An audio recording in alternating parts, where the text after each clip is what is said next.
Hello, my fellow Americans. It is July 25th, 2026, and American air power is striking Iran again. For the 13th consecutive night, U.S. aircraft and long-range weapons are hitting IRGC-linked targets across Iran.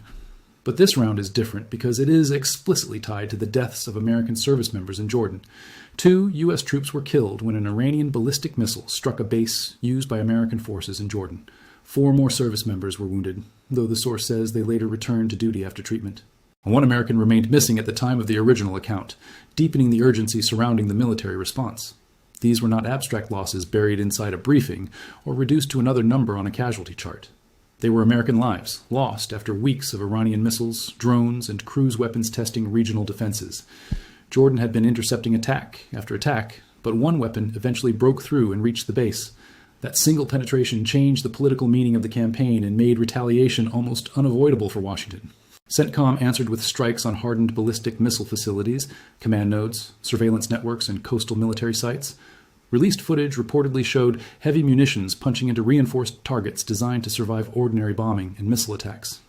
From Bandar Abbas in the south to areas closer to Tehran, the campaign struck systems supporting Iran's regional warfare. Air defenses, missile storage areas, radar sites, and surveillance facilities entered an expanding American target set overnight. This was no longer only about protecting ships in Hormuz or disrupting another drone launch near the coast. It became direct retaliation against the organization Washington blamed for killing American personnel in Jordan. CENTCOM publicly connected the strikes to accountability for the IRGC, making the political message unmistakably clear. When Iranian forces kill Americans, the response will not end with a protest or a closed-door complaint. It will expand into a campaign against the networks that planned, supported, stored, and enabled the attack. That is why this operation matters beyond the explosions appearing across Iran during the latest strikes. Before we continue, subscribe to the channel if you want military analysis that explains how retaliation campaigns actually work. We follow the aircraft, the target chains, the political signals, and the consequences that appear after the headlines fade. Your subscription supports detailed coverage that separates confirmed military action from empty propaganda, exaggerated claims, and emotional noise. Now, continuing carefully, the American response was designed to do more than punish one missile unit responsible for one strike. It was built to weaken the wider IRGC structure capable of repeating that kind of attack against other American bases. The source says this was the first time CENTCOM explicitly named the IRGC as the subject of retaliatory action. That matters, because words in a military statement define who Washington believes is responsible and who may be struck next. The IRGC is not simply another branch of Iran's armed forces operating under a conventional chain of command. It is a political, military, economic, and ideological institution with influence across missiles, drones, proxies, and regional operations. Targeting the IRGC therefore means targeting the system Tehran uses to project power far beyond Iranian territory. That includes command centers, storage facilities, coastal radar sites, missile networks, and units supporting attacks through allied groups. The United States appears to be moving from defending against individual attacks toward dismantling the infrastructure behind them. That is a major strategic shift because defensive interception alone allows Iran to keep choosing the tempo of escalation. Patriot batteries, naval defenses, and fighters can destroy incoming weapons, but every interception happens after Iran already launched. Striking the source changes the equation by making Tehran pay before the next missile or drone leaves its position. The campaign also appears designed to reduce Iran's ability to threaten commercial shipping through the Strait of Hormuz. CENTCOM said the strikes would degrade capabilities used against vessels and hold the IRGC accountable for American deaths. Those objectives are connected because the same Iranian networks can threaten bases, ships, ports, and regional allies. A radar supporting missile operations near the coast may also help track commercial vessels or American military movements. A storage bunker holding ballistic missiles can threaten Jordan, Kuwait, Bahrain, or other sites across the regional map. A command node can coordinate direct Iranian strikes, while also supporting proxy units operating from separate countries. Destroying one node may therefore disrupt several different missions, instead of producing only one isolated battlefield effect. The immediate aftermath showed how rapidly Tehran intended to answer the American retaliation with its own claims of escalation. The IRGC said it had attacked radar installations in Kuwait near Ali al-Salam Air Base and Bubiyan Island. It also claimed strikes on U.S.-linked facilities in Bahrain, including drone maintenance and naval support infrastructure. The source did not independently verify the exact damage from those Iranian claims, so the results remain uncertain. But the locations themselves reveal Tehran's message because both countries host important elements of the American regional posture. Iran wanted Washington's partners to understand that allowing U.S. operations could make their territory part of the conflict. A merchant tanker was also reportedly struck near Hormuz, renewing fears that retaliation would again expand toward commercial shipping. That creates a dangerous pattern where every attack against Iran produces pressure against bases, partners, and civilian maritime traffic. President Trump then signaled that an even larger American response could be under consideration if escalation continued. The White House message suggested future strikes might exceed anything already seen during the campaign against Iran. That warning is important because the 13th night was already described as broad, destructive, and heavily coordinated.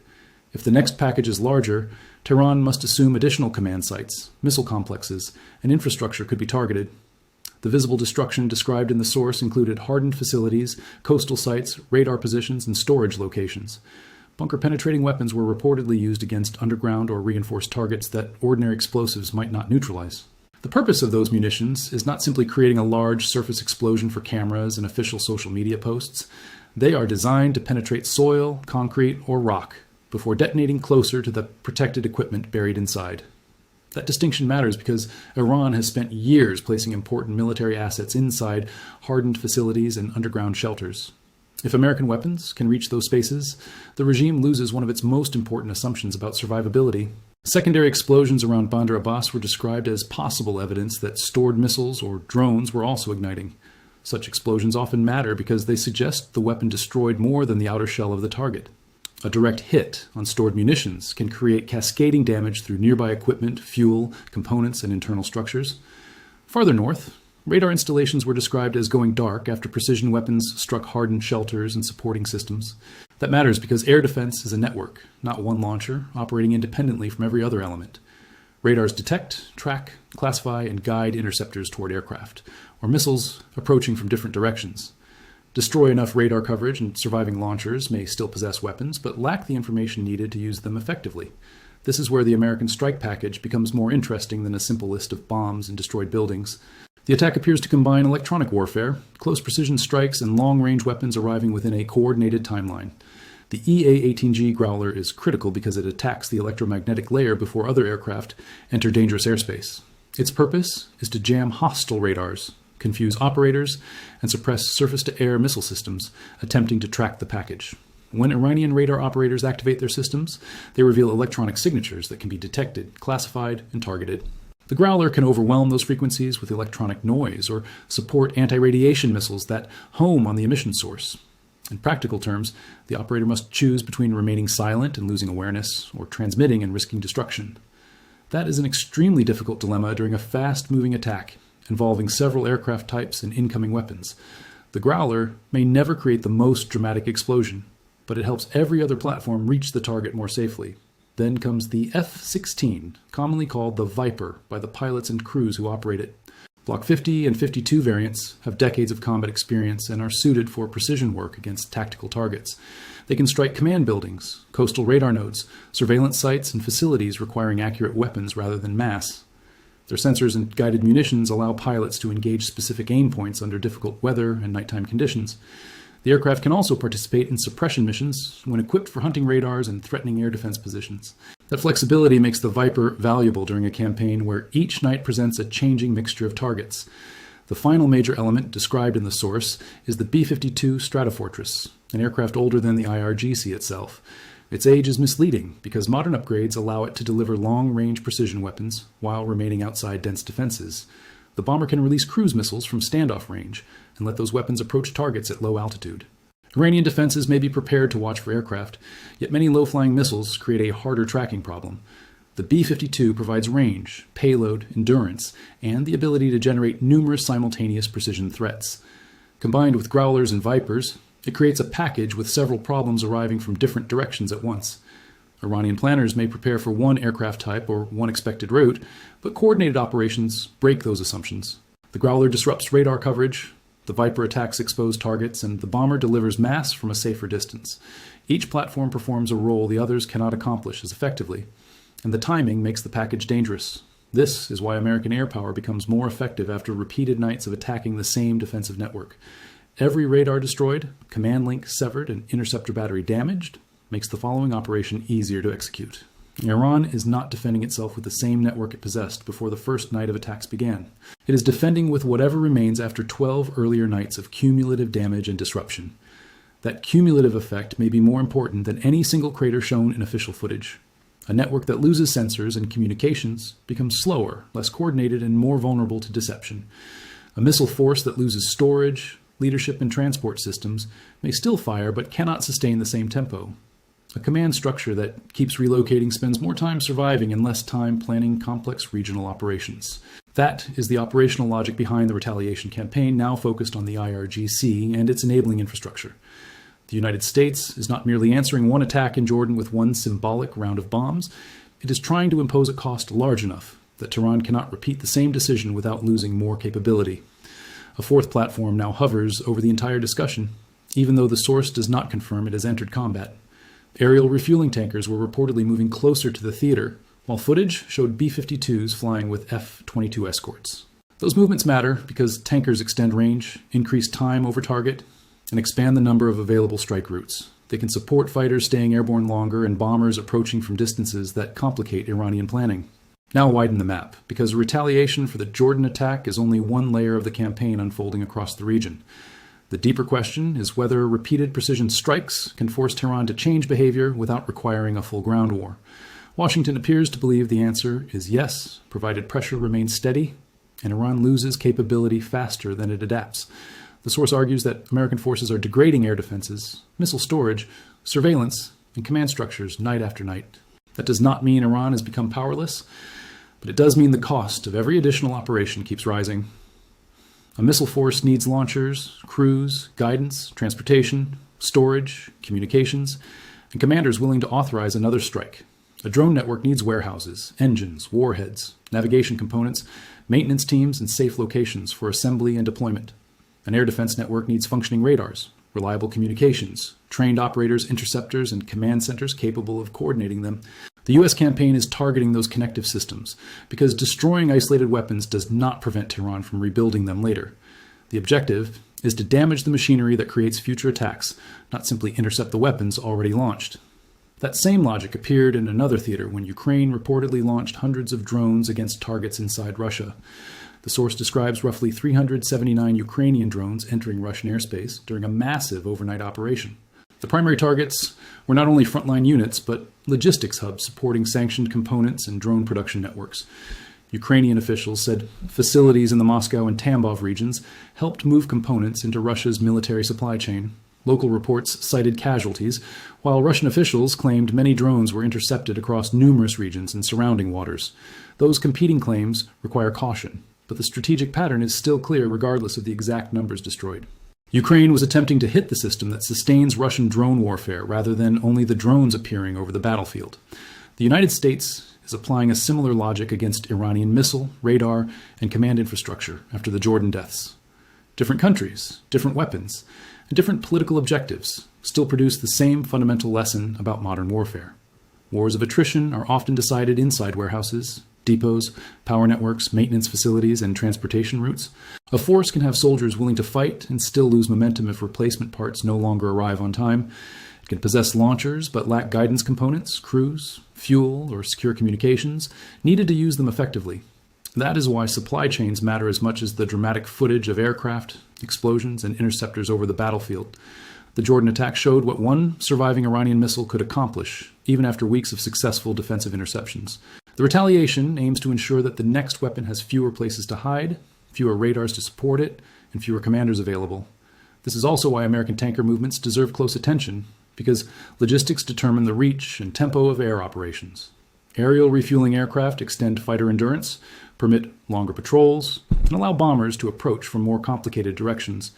They also increase flexibility because strike planners can change routes without sacrificing fuel needed for the mission and return flight.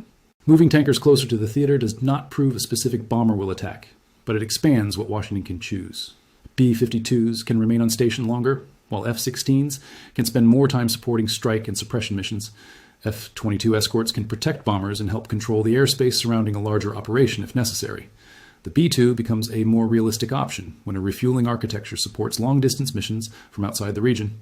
Again, the source does not confirm that the stealth bomber participated, so this remains a signal rather than a battlefield fact. The significance lies in the options being prepared and the message those preparations send to Iran's leadership.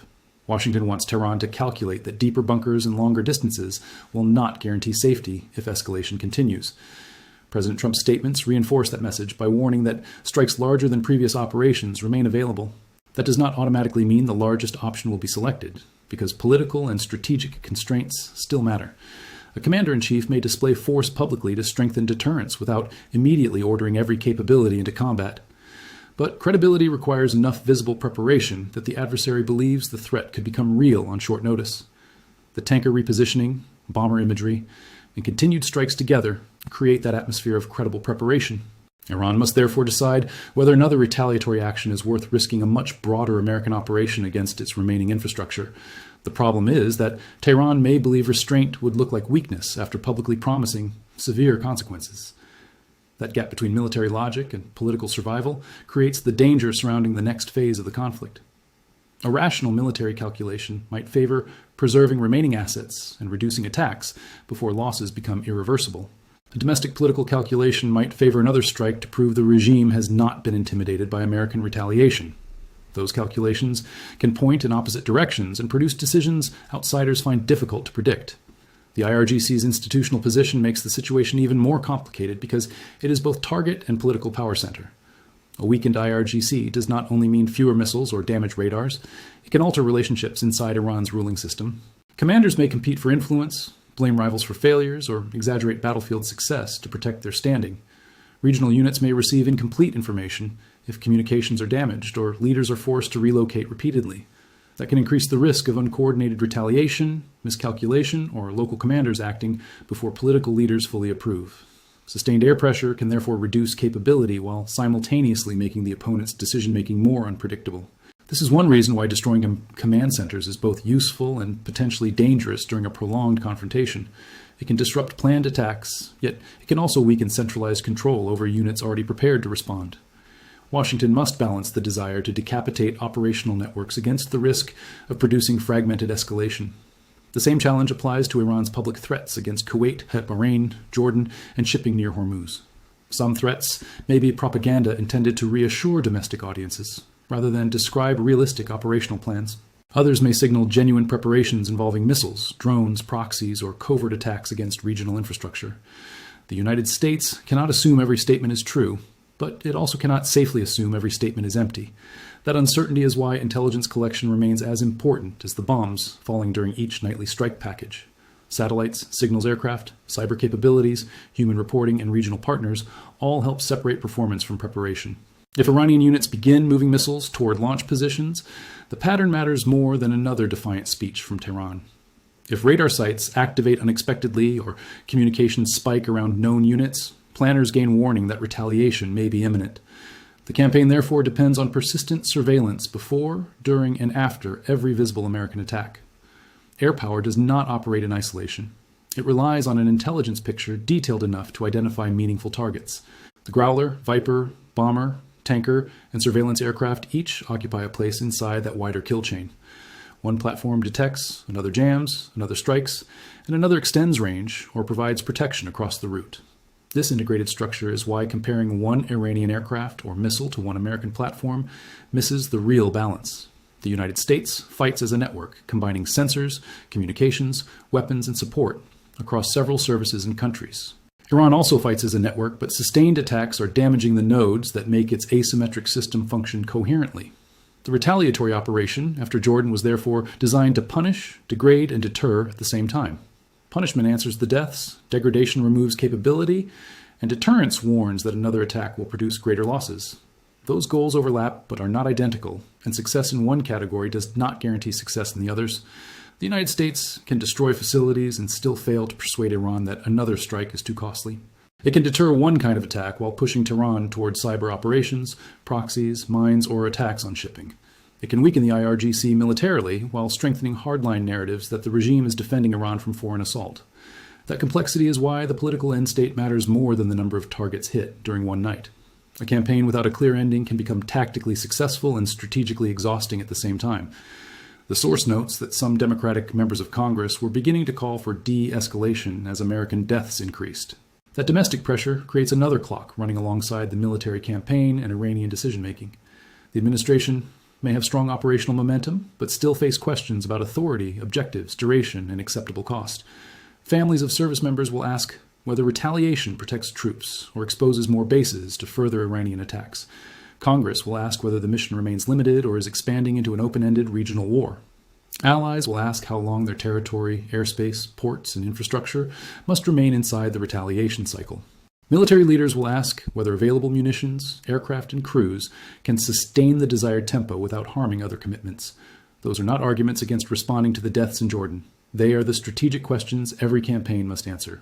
The administration must show that the retaliation serves a broader plan instead of becoming an endless exchange of strikes. Its strongest argument is that overwhelming precision air power may force Iran to reconsider without requiring an invasion. That approach avoids the enormous human and political costs of occupying territory or fighting through Iranian cities.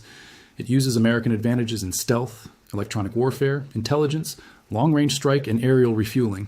It also places most direct risk on aircraft and remote systems rather than large ground formations inside Iran.